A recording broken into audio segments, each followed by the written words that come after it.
কক্সবাজারের টেকনাফ সীমান্তে মিয়ানমারের ওপারে মাইন বিস্ফোরণে এক মিয়ানমারের নাগরিক নিহত হয়েছে। নিহতের নাম মোহাম্মদ আয়াস। নামটি ছাড়া তার অন্য কোনো ঠিকানা পাওয়া যায়নি।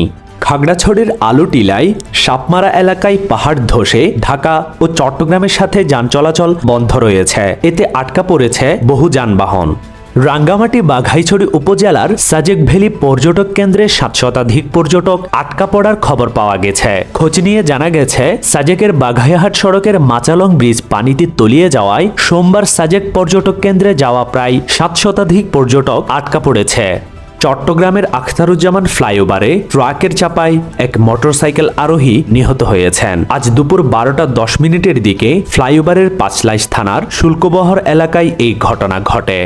ভারী বর্ষণ ও পাহাড়ি ঢলে খাগড়াছড়ি রাঙ্গামাটি সড়কের বিভিন্ন অংশ পানির নিচে তলিয়ে গেছে। এতে যানবাহন চলাচল ব্যাহত হচ্ছে। ভোগান্তি বেড়েছে সড়কে চলাচলকারীদের উপর। এছাড়া ভারী বর্ষণের কারণে পাহাড় ধসের আশঙ্কা দেখা দিচ্ছে।